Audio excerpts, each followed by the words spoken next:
Welcome to the module on Drilling Fundamentals. Today we will learn about drilling and development, chronology, drilling economics, major components of drilling rig, casing and cementing, drilling problems, sticking mechanism, directional drilling technology, causes of kicks and blowouts, early warning signs, functions of drilling fluid, and remove cutting from wellbore. Drilling is a cutting process that uses a drill bit to cut a hole of circular cross-section in solid materials. The drill bit is usually a rotary cutting tool, often multi-point. The bit is pressed against the workpiece and rotated at rates from hundreds to thousands of revolutions per minute. There are four main methods for drilling rocks. Percussion: it is a type of rotary drill with an impact mechanism that generates a hammering motion. Churn: large drilling machine that bores large diameter holes in the ground. Diamond: here, solid core is extracted from depth, for examination on the surface. Diamond drill is actual diamond bit itself. Rotary drilling: this involves a powered rotary cutting head on the end of a shaft, driven into the ground as it rotates. Drilling and development, chronology. Decide area of interest. Initial survey and area of interest. Exploration drilling, mud logging, coring, electrical log. If yes, appraisal wells, drilling, logging, coring, testing. If no, continue exploration program. Appraisal wells, update reservoir model. Commercial interest. If yes, field development plan and develop field. If no, abandon program, drilling, mud log, coring, electrical log. Let us have a look on drilling economics, major components of drilling rig. 1. The hoisting system. 2. The rotating system. 3. The circulating system. 4. The power system. 5. The blowout preventer system, the hoisting system. This supports the rotating system when drilling the well by providing the appropriate equipment and working areas needed for lifting, lowering and suspending the various weights of the drilling process. It consists of two main components. A. The support structure. B. The hoisting equipment itself, which is used to lift, lower and suspend the drill string. The support structure has three components. I. The substructure. 2. The drill floor. 3. The derrick or mast.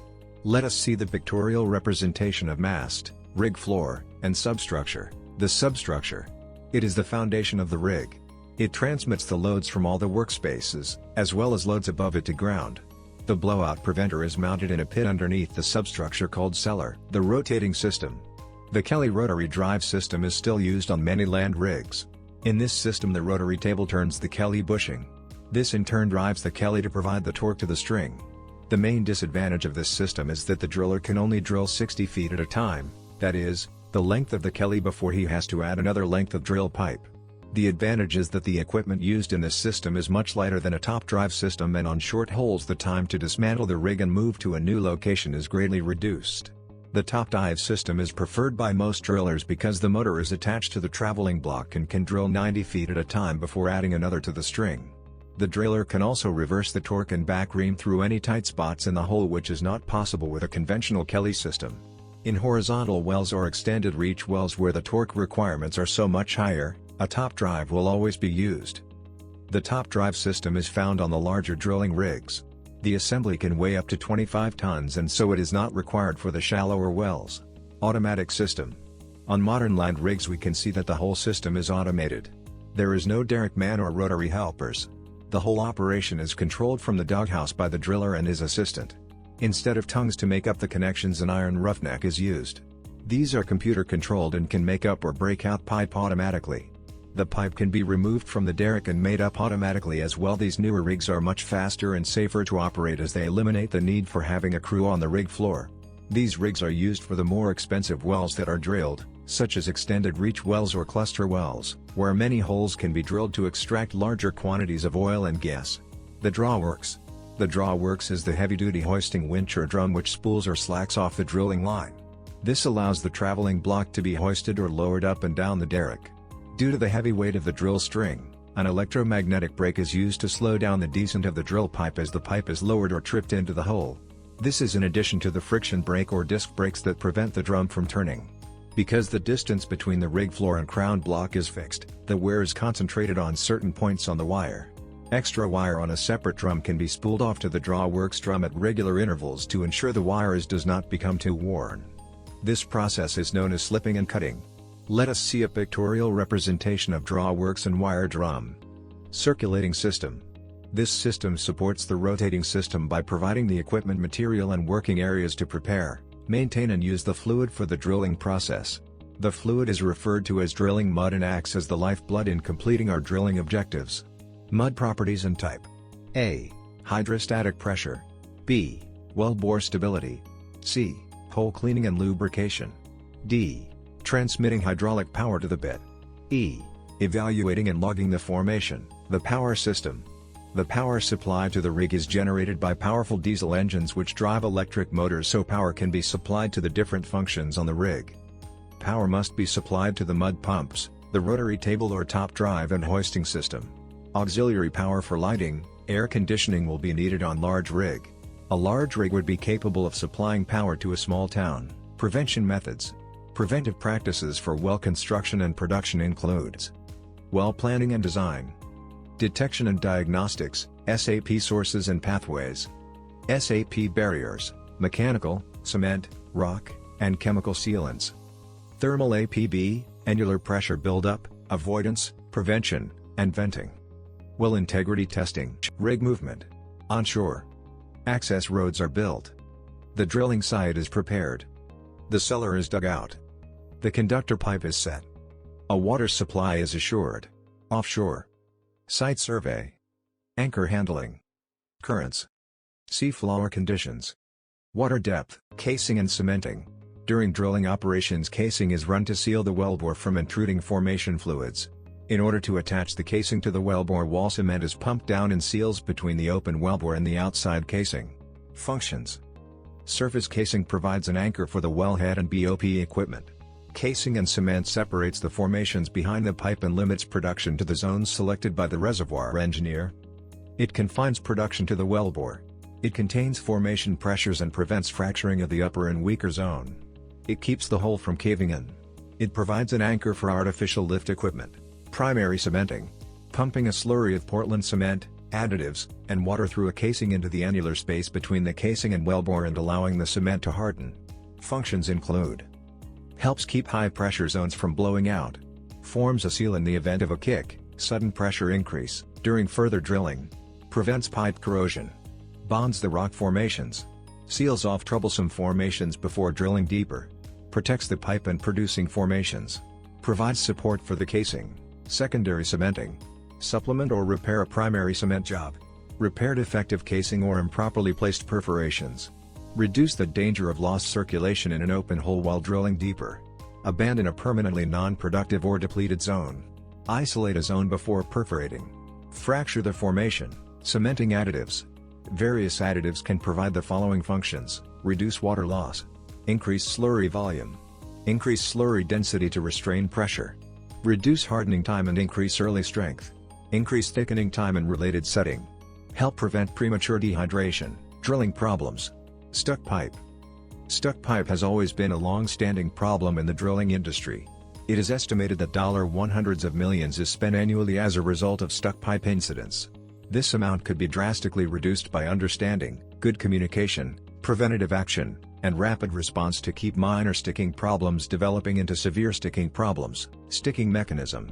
1. Solids-induced pack-off. Cuttings and formation cavings can settle around the drill string, causing the annulus to pack off, resulting in a stuck pipe event. 2. Differential sticking. Differential sticking occurs when a force holds the drill string against the wall of the wellbore.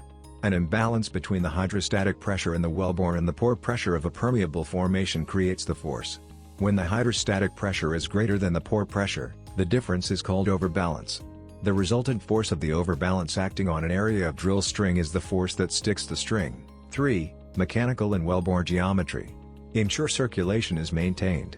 If the drill string became stuck while moving up, apply torque and jar down. If the drill string became stuck while moving down, do not apply torque and jar up. Jarring operations should start with light loading of about 50,000 pounds and then systematically be increased to maximum load over a 1-hour period. Stop or reduce circulation when cocking the jars to fire up. Jarring down. If jarring is unsuccessful, consider acid pills where conditions permit. Directional drilling technology. The main techniques for deflecting a well are: Whipstocks. A whipstock is a curved steel wedge which is put into the borehole to start off the drilling of a new branch. The whipstock is, essentially, a wedge that crowds the bit to the side of the hole, causing it to drill at an angle to the vertical. Jetting. A wellbore treatment in which a fluid laden with solid particles is used to remove deposits from the surface of wellbore tubulars and completion components. Rotary drilling motors. Mud motor placed in the drill string provides additional power to the bit while drilling. By pumping mud through the mud motor, the bit turns while the drill string does not rotate, allowing the bit to drill in the direction it points. When a particular wellbore direction is achieved, that direction may be maintained by rotating the entire drill string. Directional control by rotary system. Trajectory is affected by the following parameters: gauge and placement of stabilizers, diameter and length of drill collars, weight on bit, rotary speed, bit type, formation anisotropy, properties vary horizontally, vertically, and dip angle of the bedding planes, formation hardness, flow rate, rate of penetration, causes of kicks and blowouts. The most common causes of a kick are: failure to keep the hole full of mud during trips, insufficient mud weight, lost circulation causing the hydrostatic pressure to be reduced, swabbing and when pulling out of the hole, improper casing design and poor pressure prediction. Early warning signs: increase in the drilling rate, increase in torque and drag, decrease in shale density, increase in cutting size, mud property changes, increase in gas levels, changes in temperature of the mud. Driller's method. Driller's method is one of several methods to kill the well. The main idea of driller method is to kill the well with constant bottom hole pressure. The driller's method of well control requires two complete and separate circulations of drilling fluid in the well. The first circulation removes influx with original mud weight. Weight and weight method. The weight and weight method requires only one circulation. The influx will be circulated out while the kill weight mud is displaced into the well simultaneously. While pumping the kill fluid from surface to the bit, drill pipe pressure schedule must be strictly followed. After that, the drill pipe pressure is maintained constant until the kill mud returns back to surface.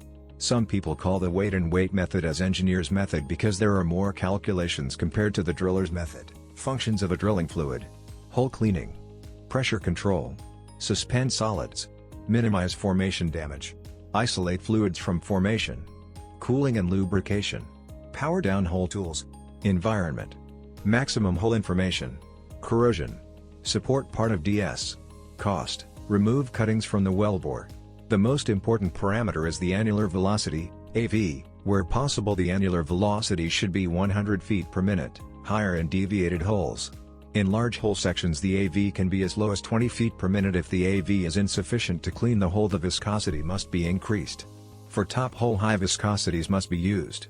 Cutting removal is harder in deviated and horizontal holes as the vertical component of the mud is reduced. Thank you for learning with us.